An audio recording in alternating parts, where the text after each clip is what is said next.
Dear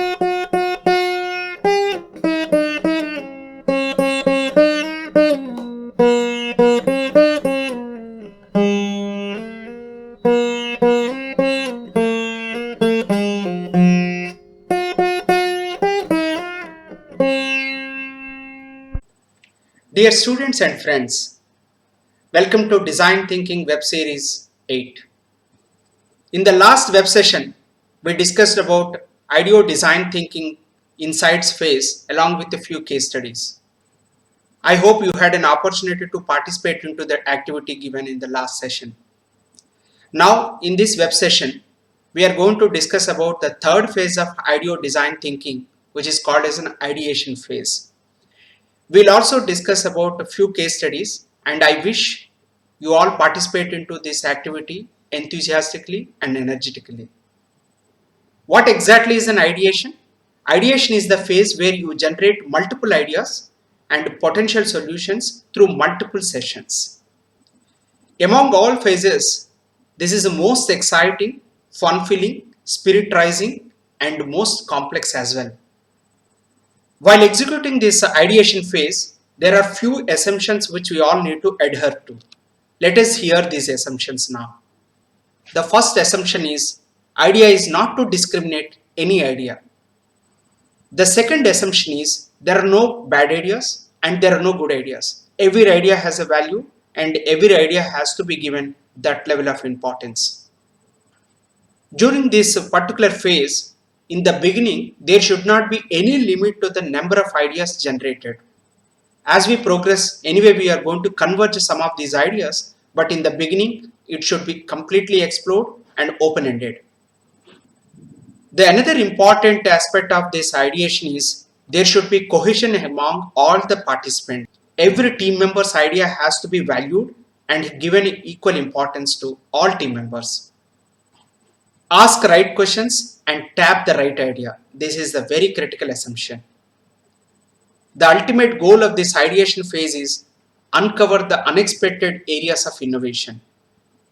In the process, we need to think wild, uncharted path, undiscovered territories to explore all possible ideas. You need to challenge the assumptions. You need to provoke the human psychology. It is very critical part of the game. Generally, we consider ignorance is bad. However, ignorance has a great power sometimes. You need to unleash the potential of the ignorance in this particular phase. Finally, question the obvious and ask stupid questions. Again, I am repeating, ask stupid questions. My dear friends, hope you now understand where exactly we are driving to. Ideation is trying to bridge between the problem and to the solution. This is the very critical part of the story. However, when someone is facilitating this ideation phase, he or she should possess certain different skills altogether. Among all phases, as I told before, ideation phase is very critical and complex because the facilitation process itself is the complex job. The facilitator should understand the team's strengths and weaknesses, and he should possess certain soft skills so that he can actually cohesively manage this entire ideation phase. As a facilitator, if someone is not prepared well for this particular phase or to facilitate this phase, it is going to be disastrous.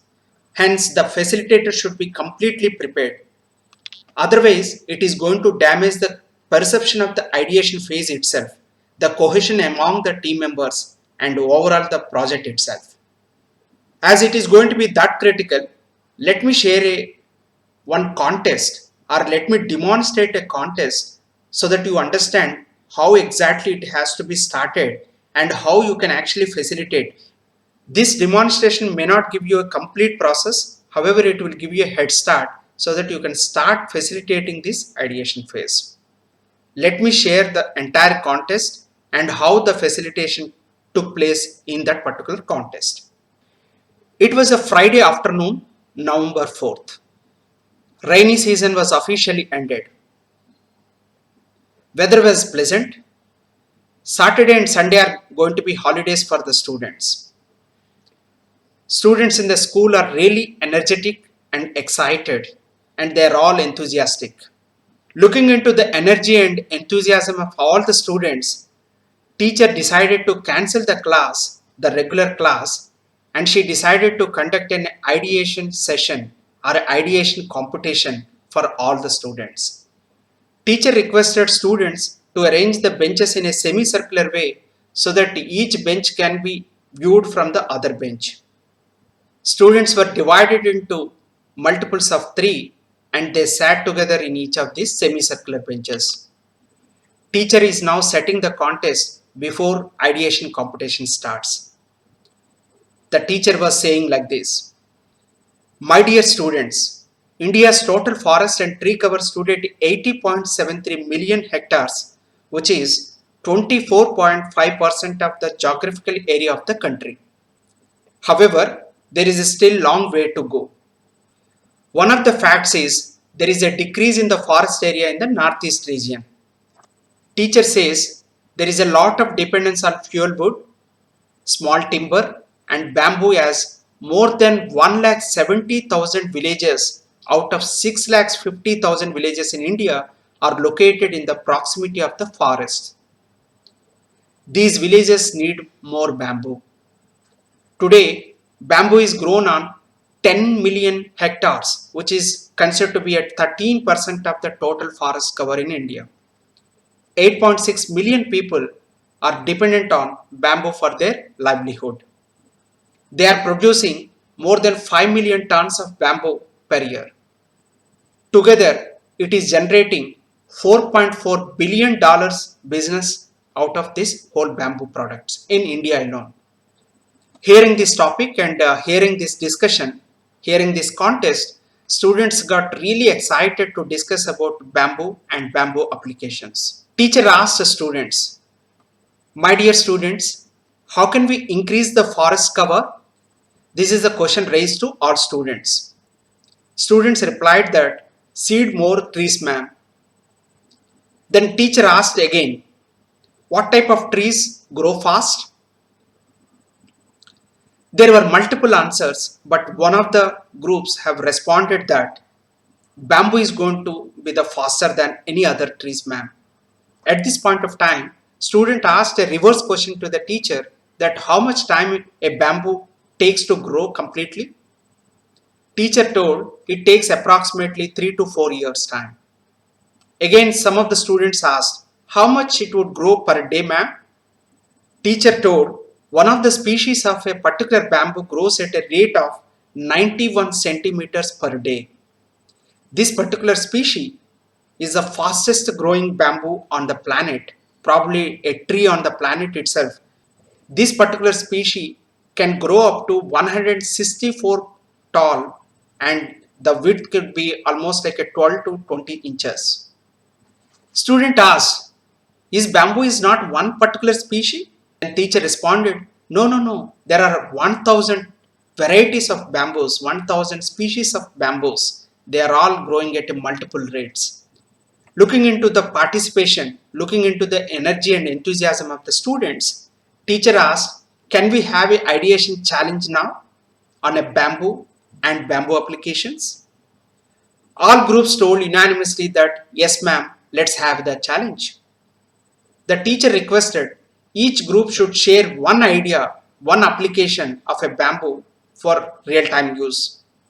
Teacher gave a sufficient time to discuss among each other and finally requested all the members, all the groups to share their idea in a round-robin fashion. The first group says, bamboo pulp can be used to make a paper, ma'am. The next one says, using bamboo we can have a bridges, ma'am. The next group says, the strong bamboo is also used now instead of iron in the columns and beams, and they are also used for the house structures, ma'am. The next one says, bamboo shoots are cooked and they eat as well, ma'am. Teacher told, excellent ideas. She told, I'll give you more time. You can Google now and come up with a more specialized and very specific applications of bamboo. After some time, the next group says like this. In Japan, bamboo is used as a food preservative due to its high antioxidant properties found in its skin, which prevents the growth of a bacteria. The next group says beautiful furniture. Other group says garden plants in a home or a hotel or an office. Someone says earrings, bracelets and necklace. The next group says it is used for the musical instruments like flute, saxophone, etc. The next group says wooden kitchenware like spoons, cooking sticks, etc. The next group says bamboo is also used for clothing and that gives lot of comfort than regular clothes. The next one says it is also used for the firewood in the tribal hamlets. The other group says bamboo leaves are used to control or maintain the sugar levels and cholesterol, ma'am. As this process is moving, some other groups are sharing various wild ideas like bamboo is used for the keyboard, pen drive, mouse, chapels, water bottle, pen stand, mobile stand, pen, pencil, which you can see in the slide. At this point of time, teacher got really impressed with the students' enthusiasm and the kind of thought process which went into this ideation challenge. Then she was sharing a story of a Chinese bamboo. As you can see in the extreme left side of this slide, Chinese bamboo is considered to be the strongest bamboo available on the earth now. The story goes like this. The harvesting process of the Chinese bamboo is considered to be a very peculiar. The first year farmer seeds the bamboo shoot, but end of year nothing happens. In the second year he does watering, he does pesticiding, all that he does, but end of second year not even you can see a small sprout coming out. The third year the same process continues, but you can't see a single inch sprout coming out. Even till fourth year, nothing happens. However, end of fourth year, in the beginning of the fifth year, you can see the bamboo grows massively, probably goes at a rate of 90 feet above. Then the student asks, what exactly happens the first 4 years? Why it has not grown at all? Why suddenly it is growing that tall in the end of fourth year? Then the teacher says, that is the surprise. It first grows under the earth for almost 60 feet so that it can withstand the external pressure, external manifestation of that tall. Ma'am ends the story like this. Internally, all of you to become strong like a Chinese bamboo in the beginning of your years so that when you manifest your qualities externally or when you are exposed to the external world at a later stage, it is easy for you. You can easily manage your external pressures. My dear friends, hope you now understand the essence of an ideation phase and how do you facilitate the ideation phase. This itself is the different game altogether. Now what I am going to do now is there are multiple steps, multiple tools available to conduct this ideation phase. I am going to run through each and every step, each and every tool available in the process and how do you really execute this ideation phase. Let's go step by step. The first step in ideation phase is called brainstorm session. As part of the brainstorm session, make sure that each and every team member possesses a pen or pencil and post-its, and there should be a whiteboard so that each and every person can actually post their thoughts. The second element of brainstorming is pose a right question or prompt a right question so that group can answer or group can react to. As you heard in the teacher's case, how teacher has posed different questions so that it has invoked the intelligence of all the students. Each and every person must be having an idea within a group, so there should be an opportunity to every member to explain or describe their particular idea. That is the third element. In the process, generate as many ideas as possible. This is the prime requirement of a brainstorm session. However, while you are conducting this brainstorm session, there are certain rules, there are certain assumptions. Let's hear the assumption by assumption. As you can see in the right side, the first assumption is defer judgment. At this point of time, never make any judgment while someone is sharing or describing his or her ideas. The second thumb rule is encourage wild ideas, which we already discussed. The third one is build on the ideas of others. If someone has an idea, maybe others can actually pick up that idea and build on top of that particular idea. The fourth rule is stay focused on the topic. Don't deviate from the topic. Make sure that you are around the boundary. Within the boundary, any depth or any height is possible. The next rule is one conversation at one point of time. Cross talking would not yield any results and it will damage the spirits of the other team members. The next rule is, if possible, make the idea visual so that people can understand, people can review, people can also describe at a later stage. The last rule for the brainstorming is never go for quality at this stage, go for only quantity. This is more important. Generate as many ideas as possible. This is the first step. Once you are done with the step 1 brainstorm session, then move to the step 2 called bundle ideas. What exactly is the bundling of ideas? At this point of time, you must be having a lot of ideas which are pasted here and there. What you need to do now is cluster all the similar ideas into particular group. This is how you need to group all these ideas. After clustering, you can make them into theme based or a pattern based, so that you have some kind of a focused approach. At the end of this bundling session, what exactly is going to be the outcome? Now slowly you are moving from an individual idea based to a solution specific or a problem to solution specific or a group specific, so that you are actually going little above than an individual idea. As a case study, you can see it in the right side. IDEO has developed two specific ideas, bundled them together and created a single service altogether. By bundling a retail outlet, which you can see in the top, a delivery service, which is in the bottom, together IDEO team has come up with a specific service called Smart Life Service. This is how you can actually build upon ideas on one another. Once you are done with the bundling ideas, you need to move to the third step called make it visual, get visual. In this particular step, what you need to do is, you need to allow the team members to draw or to create a graph or to create a chart or to make some kind of visual appearance, so that the idea is now represented visually. Once that drawing is ready, you need to allow the team members to explain to the other members so that it is visually accomplished, and at the same time vocally also it is explained well. As one of the case studies, IDEO team has come up with a visual model like this, as you can see in the right side. This is for the farmer's crop.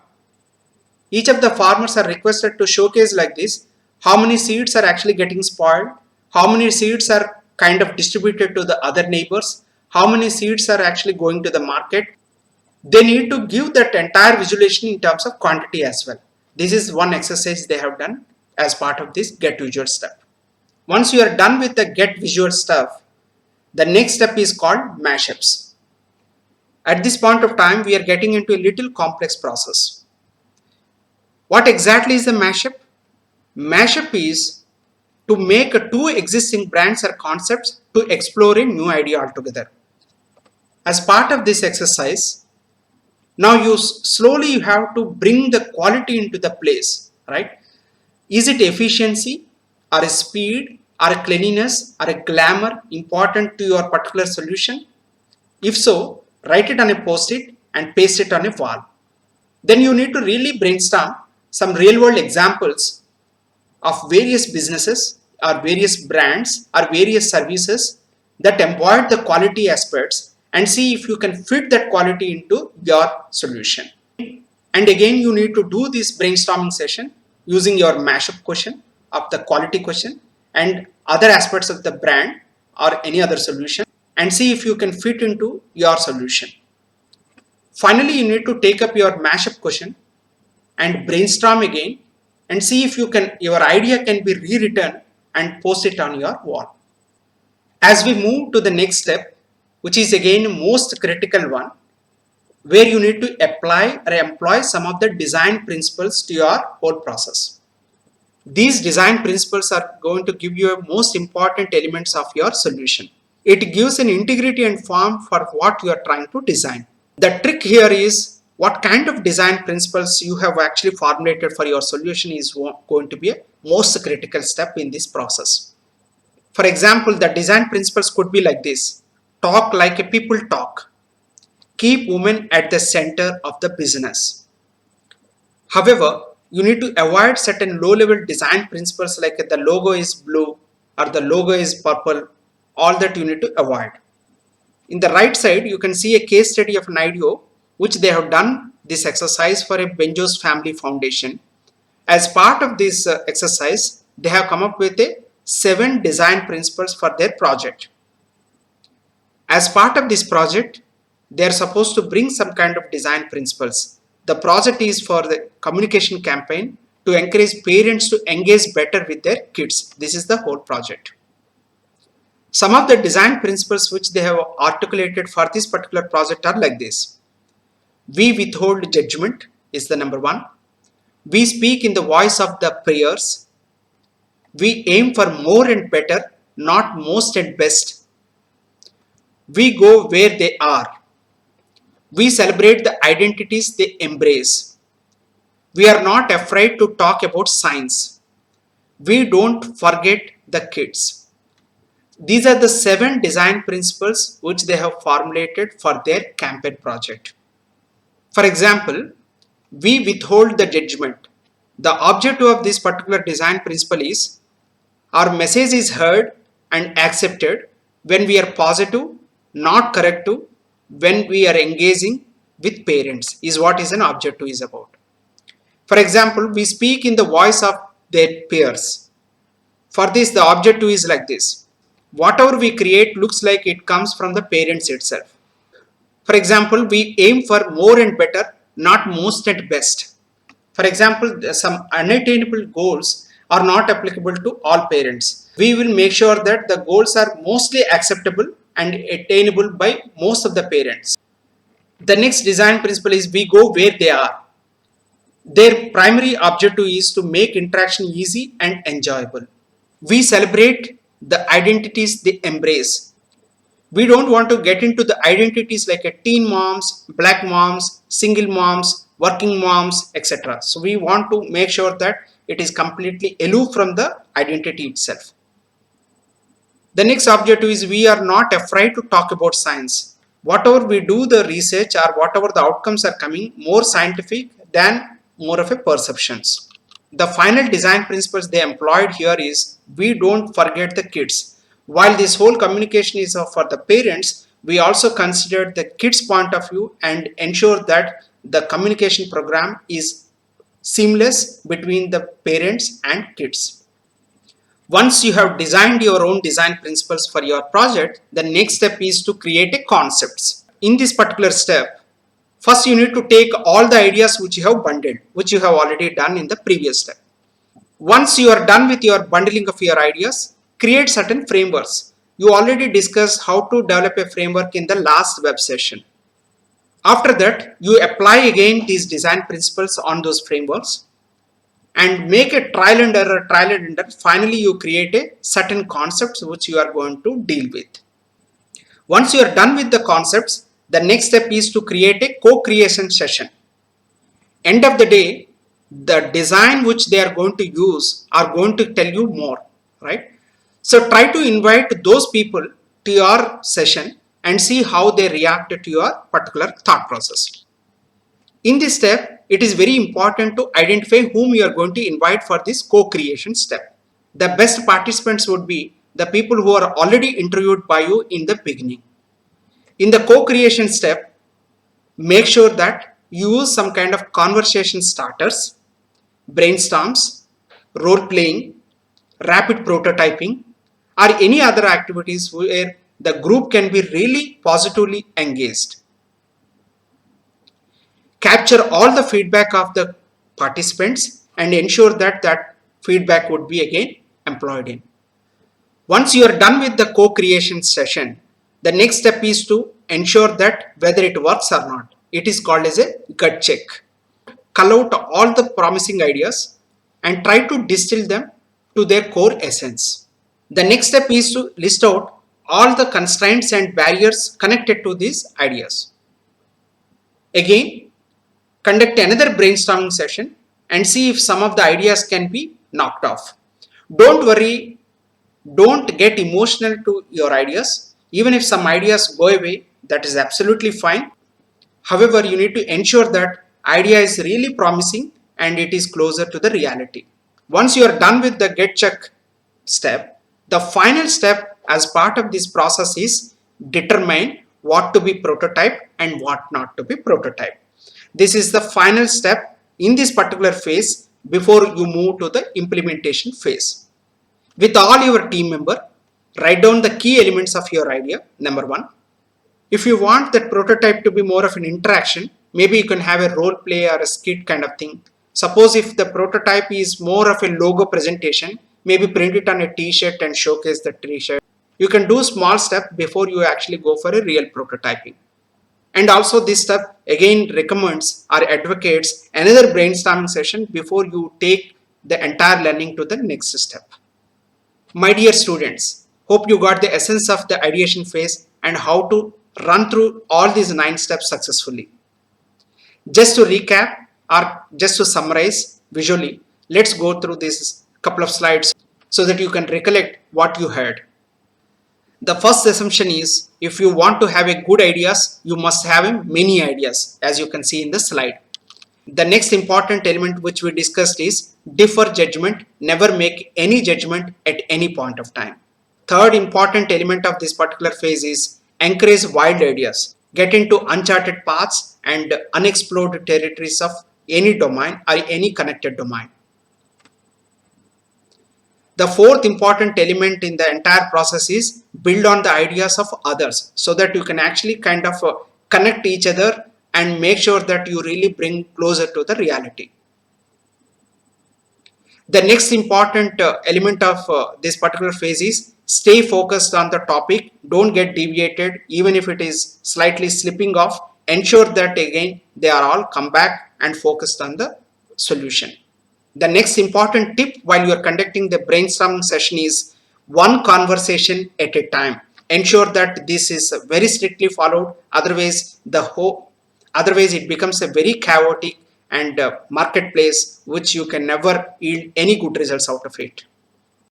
The critical part of this entire phase is be visual, make it pictorial, which is very, very clear, and also headlining the ideas is another important aspect. Hope now you are confident enough to sail through this ideation phase of design thinking. Now, what I'm going to do now is I'm going to run through one special case study where personally I'm involved and it is my own patented idea where I'm trying to discuss with various other partners and try to seek some feedbacks to improvise this idea. You can also participate into this activity and give me the feedback so that I can go back to my product and improvise. I can go back to my idea and improvise that idea for a better design. This case study is to develop an innovative brush. Myself, along with a few chemical engineering students, started working on this design thinking project.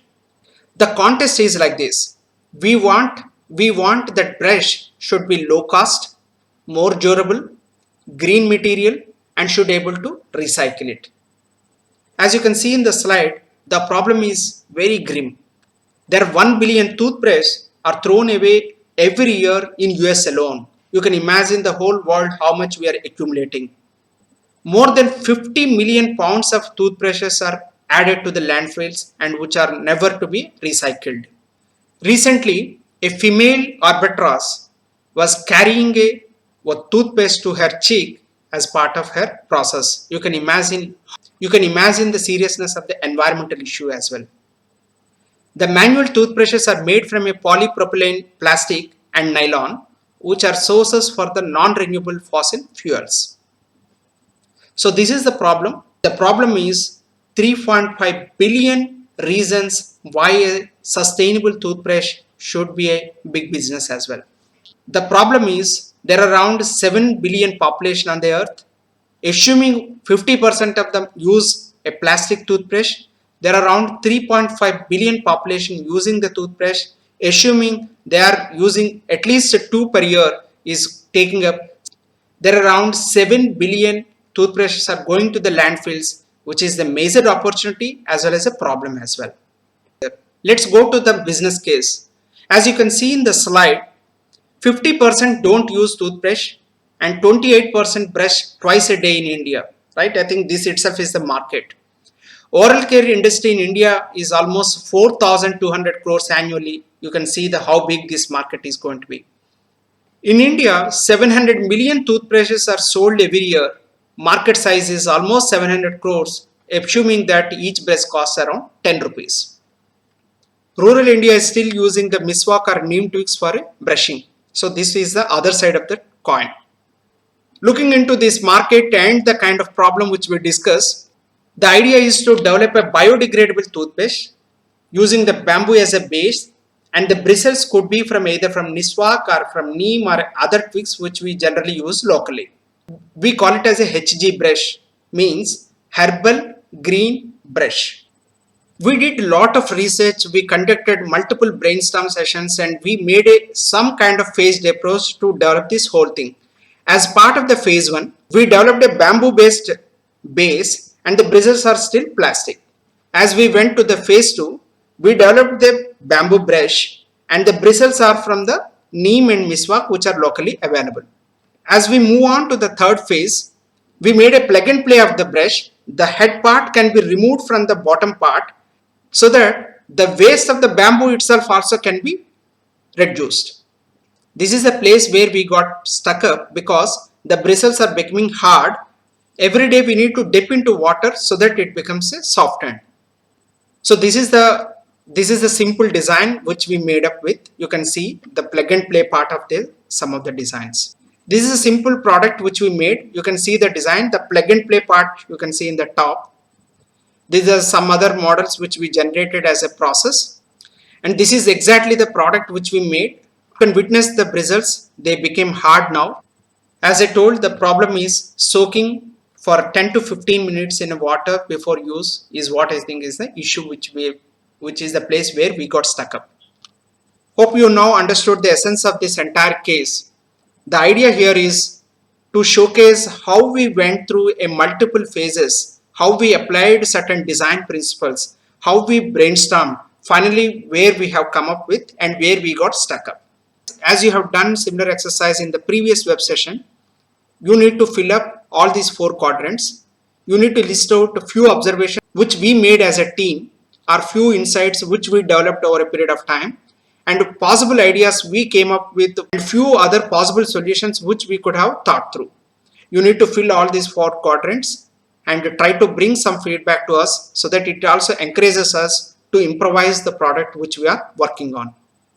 My dear students and friends, hope you got all energy and essence to participate into this ideation phase. Stay tuned, I'll be back with my next web session which is going to be on implementation of IDEO design thinking framework. Thank you so much for your patience listening. I'll be back soon. Thank you.